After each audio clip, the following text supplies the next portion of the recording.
पाठ 5 चिट्ठियों की अनूठी दुनिया। इनके लेखक अरविंद कुमार सिंह हैं।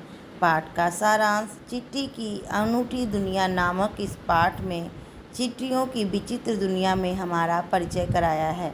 इसके अलावा पत्रों का महत्व, सभ्यता के विकास में उनका योगदान, इस वैज्ञानिक युग में भी उनकी महत्ता, ग्रामीण जीवन में पन्नों की अतिशय महत्ता तथा रोचक वर्णन किया गया है। पन्नों की दुनिया में बहुत ही भी वैचित्र है। वास्तव का महत्व हमेशा से ही हो रहा है। आज संचार में के अनेक नए नए साधन हो जाने पर भी पन्नों का महत्व कम करके नहीं आंका जा सकता। आज मोबाइल पर आया एसएमएस पत्र संतोष नहीं दे सकता। पन्नों का स्वरूप लिखित होने के कारण मानव सभ्यता से विकसित विकास में इनका विशेष योगदान रहा है। पन्नों द्वारा मनुष्य को संदेश और प्रेरणा देने दोनों मिलते हैं। पन्नों को विचित्र प्रांतों में विभिन्न नामों से जाना जाता है। पत्र को उर्दू, खत को संस्कृत,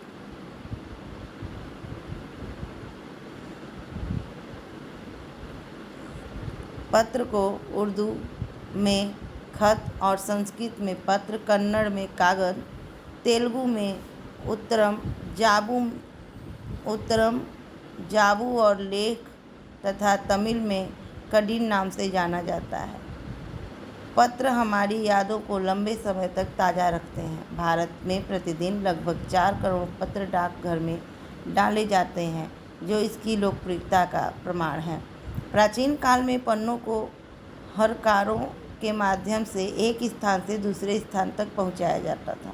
पहिए के आविष्कार के साथ ही इनकी रफ्तार में काफ़ी बदलाव आया। टेलीफोन विभाग में तार, वायरलेस तथा रेडार ने तो इसकी गति में पंख लगा दिए। पिछली शताब्दी में डाक विभाग में अपनी व्यवस्था तथा पत्रों को सही दिशा का प्रयास किया। पत्र संस्कृति के विकास के लिए इसे स्कूली पाठ्यक्रम में शामिल किया गया। विश्व डाक संघ ने 1972 से 16 वर्ष के कम उम्र के बच्चों के लिए पत्र लेखन प्रतियोगिता का आयोजन किया। आज इस वैज्ञानिक युग में संचार के विभिन्न साधनों के तेज विकास ने पन्नों की दुनिया को प्रभावित किया है, पर ग्रामीण क्षेत्र में अब भी इनका महत्व है। मोबाइल फोन में आविष्कार से पारिवारिक पन्नों की संख्या में कमी आई है, पर व्यापारिक पत्रों की संख्या बढ़ती जा रही है। शायद ही कोई ऐसा व्यक्ति हो जिसका पन्नों से वास्ता ना पड़ा हो, उसने पत्र का इंतजार न किया हो, पत्र लिखा हो या किसी से लिखवाया हो, पर किसी न किसी रूप में पत्र ने अवश्य पत्र से जुड़ा हुआ है। सैनिकों के लिए पत्र विशेष महत्व रखते हैं। पहले संचार का इकलौता साधन पत्र ही था, अब तो अन्य साधन भी विकसित हो गए हैं। पत्र धरोहर का काम भी करते हैं।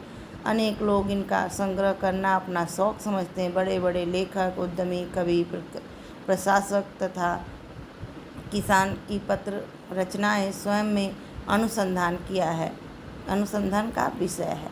पंडित नेहरू द्वारा इंदिरा गांधी को लिखे गए पत्र करोड़ों लोगों को प्रेरणा देते हैं। एसएमएस को संजोकर नहीं रखे जा सकते, पर बड़ी हस्तियों के पत्र यादगार रूप से सहेज कर रखे जा सकते हैं। दुनिया के अनेक संग्रहालयों में महान विभूतियों के पत्र देखे जा सकते हैं। पन्नों के माध्यम से तत्कालीन देश काल और समाज की भली भांति जाना समझा जा सकता है। अंग्रेजों द्वारा लिखे गए पत्र बाद में बहुत महत्वपूर्ण बन गए। महात्मा गांधी के पास तमाम पत्र महात्मा गांधी इंडिया लिख कर आते थे। अपने पास आए तमाम पत्रों का जवाब वे स्वयं दिया करते थे।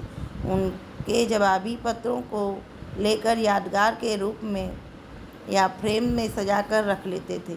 पत्रों के आधार पर अनेक किताबें लिखी गई हैं।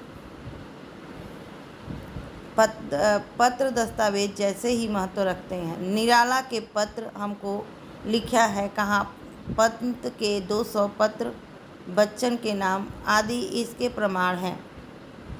प्रेमचंद्र नवोदित लेखकों को पत्र माध्यम से प्रेरित करते थे। नेहरू गांधी जी की रविन्द्रनाथ टैगोर के पत्र प्रेरणा स्रोत होते थे। कठिन परिस्थितियों में इनसे पथ प्रदर्शन मिलता है। स्वतंत्रता प्राप्ति के बाद पन्नों के आदान प्रदान का सिलसिला तो हुआ। डाक विभाग की गुडविल सबसे अच्छी है। विभाग लोगों को जोड़ने का काम करता है, जन जन तक इसकी पहुंच है। शहर के आलीशान महल में जी रहे पहाड़ी लोग हों, मछुआरे हों या राजस्थान प्रांत के वासी, पत्रों का इंतजार सबको बेसब्री से रहता है। डाक विभाग केवल पत्रों को ही लोगों तक पहुंचाता, वह इससे भी ज़रूरी चीज़ें मनी आर्डर भी उन तक पहुंचाता है। दूर दराज के क्षेत्रों में मनी आर्डर पहुंचने पर भी वहाँ चूल्हा जलता है। गरीब बस्तियों में डाकिये को देवदूत के रूप में देखा जाता है, क्योंकि उसी के आने पर उन्हें पैसा तथा खुशियाँ मिलती हैं।